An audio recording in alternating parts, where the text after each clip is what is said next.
Good morning बच्चों। Class BSc second year और BSc BEd third year के लिए ऑर्गेनिक केमिस्ट्री का लास्ट टॉपिक, इस बुक का लास्ट टॉपिक आईआर स्पेक्ट्रोस्कोपी, जिसके पार्ट नंबर 1 की हम बात कर रहे हैं। छोटा सा चैप्टर और छोटा सा टॉपिक, उसके बाद हमारी ये बुक कंप्लीट हो जाएगी। तो हम बात करते हैं आईआर स्पेक्ट्रोस्कोपी की। हमने स्पेक्ट्रोस्कोपी से संबंधित बात की। एक कार्बनिक यौगिक की पहचान करने के लिए स्पेक्ट्रोस्कोपिक विधि काम में ली जाती है, जिसमें हमने यूवी अल्ट्रावायलेट स्पेक्ट्रोस्कोपी पढ़ ली। उसके बाद में आती है आईआर स्पेक्ट्रोस्कोपी। क्या आती है? आईआर स्पेक्ट्रोस्कोपी, जिसको बोला जाता है इंफ्रारेड स्पेक्ट्रोस्कोपी। क्या बोला जाता है? Infrared spectroscopy. इंफ्रारेड स्पेक्ट्रोस्कोपी, जिसके अंदर अपने क्या करते हैं? इंफ्रारेड स्पेक्ट्रोस्कोपी क्या होती है? दृश्य क्षेत्र या अपने बोले कि विजुअल रीजन क्षेत्र जो होता है, विजुअल रीजन क्षेत्र और माइक्रोवेव्स के मध्य का जो क्षेत्र होता है वो आईआर क्षेत्र होता है। यानी कि इंफ्रारेड जो रीजन होता है वो विजुअल रीजन और माइक्रोवेव्स के मध्य का क्षेत्र जो होता है वो इंफ्रारेड होता है। इंफ्रारेड या आईआर जो स्पेक्ट्रोस्कोपी होता है उसका प्रमुख आधार क्या होता है? कंपनीय स्तर होते हैं। मुख्य आधार होते हैं कंपनीय स्तर, और कंपन का मतलब वाइब्रेशंस। तो ये वाइब्रेशन, ये लेवल होते हैं इनके, जिनकी हम चर्चा भी करेंगे कि विभिन्न प्रकार के जो कंपनीय स्तर होते हैं उनकी अलग अलग तो लैम्बडा होती है और अलग अलग तरंग संख्या होती है। उसके आधार पर आईआर जो होता है वो 3 प्रकार का होता है। आईआर जो है वो 3 प्रकार का होता है। एक निकट आईआर क्षेत्र, एक सामान्य आईआर क्षेत्र और एक क्या होता है? दूर आईआर क्षेत्र। तो आईआर क्षेत्र होता है वो 3 भागों में बटा होता है: निकट आईआर, सामान्य आईआर और दूर आईआर क्षेत्र,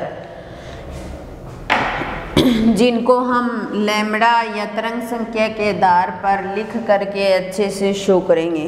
जैसे मान लो हमारे पास यहाँ पर हमने इस प्रकार इसको शो किया।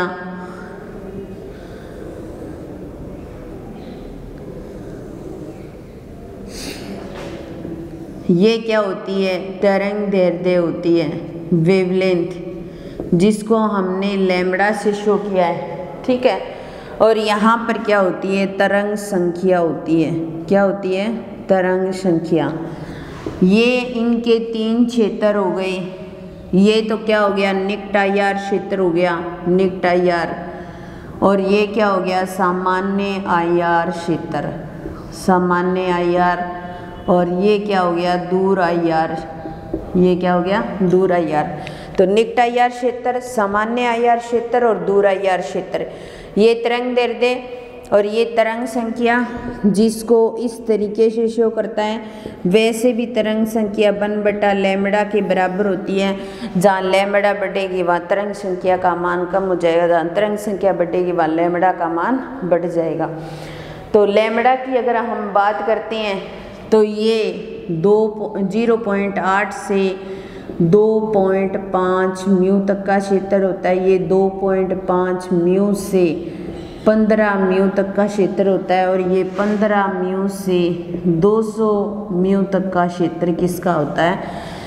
तो निकट आईआर क्षेत्र 0.8 से 2.5 म्यू तक, सामान्य आईआर क्षेत्र 2.5 म्यू से 15 म्यू तक और 15 म्यू से 200 म्यू तक दूर आईआर क्षेत्र होता है। ये तो क्या होती है? लैम्बडा की वैल्यू होती है। फिर हम बात करें अगर तरंग संख्या की बात करें तो 12,500 से 4,000 तक का सेंटीमीटर इनवर्स का क्षेत्र और 4,000 से 666 सेंटीमीटर इनवर्स का क्षेत्र और 666 से 50 सेंटीमीटर इनवर्स का जो क्षेत्र होता है वो दूरायार क्षेत्र होता है। तो ये किसकी वैल्यू है? तरंग दैर्ध्य और तरंग संख्या की। तरंग दैर्ध्य 0.8 से 2.5 म्यू तक का क्षेत्र, सामान्य जो आईआर क्षेत्र है वो 2.5 से 15 यू तक का क्षेत्र और दूर आईआर जो है वो 15 यू से 200 यू तक का क्षेत्र होता है। और तरंग संख्या 12,500 सेंटीमीटर इनवर्स से 4,000 सेंटीमीटर इनवर्स तक होती है। सामान्य आईआर क्षेत्र 4,000 से 666 सेंटीमीटर इनवर्स का क्षेत्र, दूर आईआर क्षेत्र 666 से 50 सेंटीमीटर इनवर्स का जो क्षेत्र होता है वो क्या होता है? दूर आईआर क्षेत्र होता है। क्या होता है? दूर आईआर क्षेत्र होता है। तो ये हमारे जो आईआर क्षेत्र थे 3 भागों में बटे हुए, उनकी हमने बात की।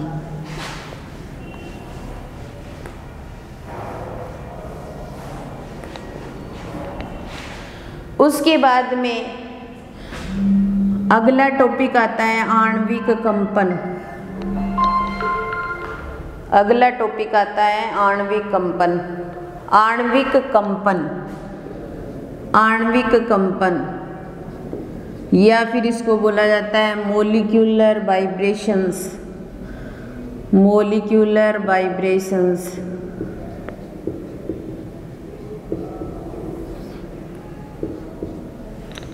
मोलिक्यूलर वाइब्रेशंस, ठीक है। तो आईआर क्षेत्र के अंदर क्या होते हैं? कंपनीय स्तर होते हैं, अलग अलग प्रकार के वाइब्रेशन स्तर होते हैं। तो इसके अंदर क्या होता है? प्रत्येक अणु स्थिर अवस्था में नहीं रहता, वो लगातार क्या करता है? कंपन करता है। कंपन करने के कारण उनके मध्य की जो बंध लंबाई होती है या उनके मध्य का जो बंध कोण होता है वो क्या होता है? परिवर्तनशील होता है। यानी कि उनमें क्या आता है? परिवर्तन आता है। क्योंकि वे स्थिर अवस्था में नहीं रहते, वो कुछ न कुछ तरंग दैर्ध्य का अवशोषण करते हैं और अवशोषण करके वो अपने जो कंपनीय स्तर होते हैं उनमें परिवर्तन करते हैं और परिवर्तन करके वो बंध लंबाई, बंध कोण को भी वाइब्रेशन के कारण चेंज करते हैं। तो इस प्रकार का जो कंपन होता है वो आणविक कंपन होता है।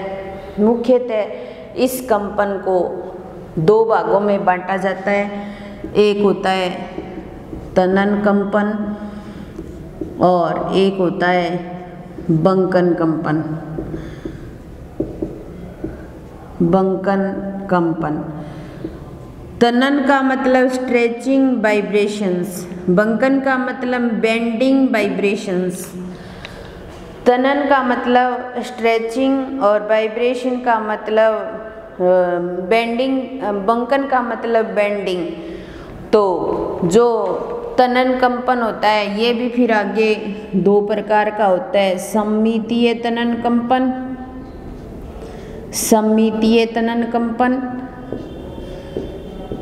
और असममितीय तनन कंपन। असममितीय तनन कंपन,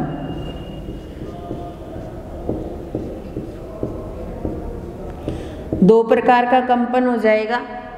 और जो कंपन दूसरा है बंकन कंपन, जो तल के अंदर भी होता है और तल के बाहर भी होता है। बेंडिंग होता है तो तल के बाहर भी चला जाता है और तल के अंदर भी होता है। अगर ये एक ही तल में होगा, एक ही तल में होगा तब तो इसको पहला हो जाएगा कैंचीनुमा कंपन। कैंचीनुमा कंपन एक ही तल में होगा तो क्या हो जाएगा? कैंचीनुमा कंपन। और दूसरा हो जाएगा इसी में संदोली कंपन। इनकी सब की हम एक एक की चर्चा करेंगे। संदोली कंपन।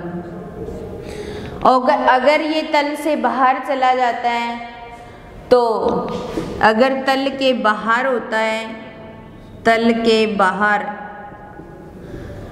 तो ये अभिदोलन कंपन होता है, अभिदोलन कंपन।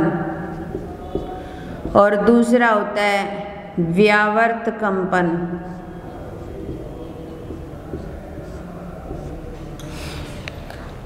तनन कंपन दो प्रकार का, सममितीय तनन कंपन और असममितीय तनन कंपन। और बंकन कंपन भी दो प्रकार का, एक ही तल में कैंचीनुमा कंपन और संदोली कंपन। और दूसरा होता है तल के बाहर अभिदोलन कंपन और व्यावर्त कंपन। ये सामान्य सा इनका क्लासिफिकेशन है कि आणविक कंपन किस प्रकार होते हैं। हम एक एक को पढ़ेंगे इनके अंदर। सबसे पहले दो प्रकार के कंपन में पहला आता है तनन कंपन। क्या आता है? तनन कंपन। तनन कंपन या इसको बोला जाता है स्ट्रेचिंग वाइब्रेशंस। क्या बोला जाता है? Stretching vibrations. स्ट्रेच करना, हम किसी भी चीज को स्ट्रेच करते हैं तो वो खिंचती है, और खिंचती है तो उसकी लंबाई क्या होती है? चेंज होती है। और जब लंबाई चेंज होती है तो उसको बोला जाता है स्ट्रेचिंग करना या स्ट्रेचिंग कंपन। तो जो तनन कंपन होता है उसके अंदर अणु से जुड़े एक सेंटर, जो कार्बन एटम मानो या कोई भी एटम है, मान लो सेंट्रल एटम से जुड़ा हुआ जो परमाणु होता है उसकी लंबाई जो होगी वो या तो बढ़ जाएगी या कम हो जाएगी। तो इस प्रकार बढ़ना क्या हो जाएगा? तनन कंपन। ठीक है, ये दो प्रकार का होता है। एक तो होता है सममितीय कंपन, सममितीय तनन कंपन। ठीक है, दोनों को हम डायग्राम के द्वारा एक साथ देखेंगे। और ये होता है असममितीय तनन कंपन। असममितीय तनन कंपन। तनन कंपन क्या है ये तो पता चल गया, स्ट्रेचिंग वाइब्रेशंस। और जो सममितीय है वो क्या है? सिमेट्रिकल स्ट्रेचिंग वाइब्रेशंस और एसिमेट्रिकल स्ट्रेचिंग वाइब्रेशंस बोलेंगे। ठीक है, जैसे हमारे पास यहाँ पर कोई सेंट्रल एटम है और इसके साथ जुड़े हुए परमाणु ये रहे और एक यहाँ पर और एक ऐसे शो कर रहे हैं। ठीक है, अब देखो हमारे मान लो ये बंद दूरी, ये दोनों ऊपर की ओर खींचे जाते हैं तो बंद दूरी बढ़ जाएगी। तो इसका मतलब बंद लंबाई में चेंज होता है। क्या होता है? बंद लंबाई में चेंज होगा। एक साथ बंद दूरियां ऊपर जा रही हैं, एक साथ नीचे आ रही हैं, तो बंद दूरियां एक साथ बढ़ रही हैं, एक साथ कम हो रही हैं। तो ये सममितीय तनन कंपन। इसी प्रकार का एक सेंट्रल एटम और उसके साथ जुड़े हुए अन्य परमाणु की हम बात करें तो इस प्रकार हम बात कर सकते हैं। ये डैश मान लो ये तो ऊपर जा रहा हो और ये नीचे आ रहा हो, या ये ऊपर जा रहा हो ये नीचे आ रहा हो, तो वो क्या हो जाएगा? Asymmetrical stretching vibrations. जो एक साथ बंद दूरियां बढ़ती हैं और एक साथ कम होती हैं वो तो सिमेट्रिकल या सममितीय तनन कंपन। और जिसमें दूरियां एक साथ बढ़ना एक साथ घटना नहीं होकर एक बंद दूरी बढ़ रही है एक घट रही है, इसका मतलब असिमितीय तनन कंपन। असममितीय तनन कंपन जो होता है उसमें बंद कोण की वैल्यू चेंज नहीं होती, सिर्फ बंद दूरी ही चेंज होती है। इस प्रकार का जो कंपन होता है वो होता है तनन कंपन। क्या होता है? तनन कंपन, जो दो प्रकार का होता है। हमने इसको कंप्लीट कर लिया। ठीक है, उसके बाद में दूसरा आता है बंकन कंपन। दूसरा आता है बंकन कंपन। बंकन कंपन जिसको बोला जाता है बेंडिंग वाइब्रेशंस। बेंडिंग वाइब्रेशंस जिसे विरूपण कंपन भी कह सकते हैं। इसके अंदर क्या होती है, लगभग बंद दूरियां समान रहती हैं, बंद दूरियां नहीं बदलती, सिर्फ बंद कोण बदलते हैं। लेकिन कई जगह बंद दूरी भी बदल जाती है, हम ऐसे नहीं कह सकते कि बंद दूरी बदलेगी नहीं, लगभग बंद दूरियां नहीं बदलती, ऐसे कह सकते हैं हम। बंद कोण बिल्कुल बदल जाते हैं। इस प्रकार के कंपन को बेंडिंग वाइब्रेशंस या फिर अपने बोल सकते हैं बंकन कंपन या फिर बोल सकते हैं विरूपण कंपन। ठीक है, ये एक ही तल में है, एक ही तल में हो, मान लो एक ही तल में कंपन हो रहा हो, उस टाइम इस कंपन को दो भागों में बांटा जाता है। एक ही तल में हो तो इसको अपने दो भागों में बांट सकते हैं। ठीक है, या फिर अपने ऐसे कह सकते हैं कि अगर प्लेन के अंदर बेंडिंग वाइब्रेशंस हो रहा हो तब इसको दो भागों में बांटा जाता है। एक तो होता है कैंचिनुमा बंकन कंपन, एक तो होता है कैंचिनुमा बंकन कंपन। ठीक है, और दूसरा होता है संदोली बंकन कंपन। दूसरा क्या होता है, संदोली बंकन कंपन। ठीक है, अब देखिए आप, जो कैंचिनुमा बंकन कंपन या संदोली बंकन कंपन है, कैंचिनुमा मान लो ये हमारे पास सेंट्रल एटम और इसके साथ जुड़े हुए अन्य ग्रुप। ठीक है, ये इस प्रकार है। ठीक है, ये ऐसे करते हैं, ऐसे मान लो। ठीक है, कैंची की तरह ऐसे कर रहे हैं, मान लो ये दोनों ऐसे आ रहे हैं या फिर ऐसे जा रहे हैं, तो ये ऐसे आएंगे जाएंगे आएंगे जाएंगे तो बंद कोण क्या होगा, चेंज होगा। तो इस प्रकार का कंपन होगा, वो कैंचिनुमा बंकन कंपन हो जाएगा। क्योंकि ये बीएससी बीएड थर्ड ईयर वालों के ये यूनिट लगती है, ये वाइब्रेशंस आपके लग रहे हैं, यहाँ ऑर्गेनिक में भी लग रहे हैं। जो बीएससी बीएड थर्ड ईयर के बच्चे हैं उनके ये यहाँ भी लग रहे हैं। और आपको मैं एक बात बता देती हूँ कि आपकी फिजिकल केमिस्ट्री में भी आएंगे यही सेम, ये टॉपिक एक ही टॉपिक दो बुक में लग रहा है अलग अलग जगह पर। और जो बीएससी सेकेंड ईयर के उनके तो यहाँ लग रहा है, उनके आगे थर्ड ईयर में आएगा फिर। और ये जो है इसकी हम बात करते हैं इस प्रकार, और ये ऐसे। ठीक है, ये ऐसे जुड़ा हुआ है, ये ऐसे। संदोली का मतलब एक साथ दोनों उधर जाएंगे, एक साथ ही दोनों इधर आएंगे। संदोली का मतलब ऐसे होना होता है, एक साथ इधर आएंगे एक साथ इधर जाएंगे, एक साथ इधर आएंगे एक साथ इधर जाएंगे, तो वो कंपन क्या हो जाएगा, संदोली कंपन हो जाएगा। कौन सा कंपन हो जाएगा, संदोली कंपन हो जाएगा। तो कैंचिनुमा में कैंची की तरह जाएंगे, कभी खुलेंगे बंद हो जाएंगे, कभी खुलेंगे बंद हो जाएंगे, खुलेंगे बंद हो जाएंगे, तो वो कैंचिनुमा बंकन कंपन हो जाएगा। संदोली कंपन में एक साथ इधर आएंगे इधर जाएंगे इधर आएंगे इधर जाएंगे, तो वो हो जाएगा संदोली कंपन। ये एक ही तल के अंदर होते हैं, ये एक ही तल के अंदर होते हैं। ठीक है, और कैंचिनुमा जो कंपन होता है और जो संदोली कंपन होता है, कैंचिनुमा जो संदोली कंपन होता है उसको रॉकिंग वाइब्रेशंस भी कह सकते हैं अपने। और तल के बाहर जो कंपन होते हैं वो दो प्रकार के कंपन होते हैं। तल के बाहर जो प्लेन से बाहर हो, प्लेन के बाहर या तल के बाहर के कंपन की बात करें, बाहर के जो कंपन है तो अपने ऐसे कह सकते हैं out of plane bending vibrations, ऐसे बोल सकते हैं अपने। ये जो कंपन होते हैं वो दो प्रकार के होते हैं, एक तो होता है अभिदोलन कंपन, अभिदोलन कंपन, बंकन कंपन, बंकन कंपन, ठीक है। और दूसरा होता है व्यावर्त बंकन कंपन, व्यावर्त बंकन कंपन।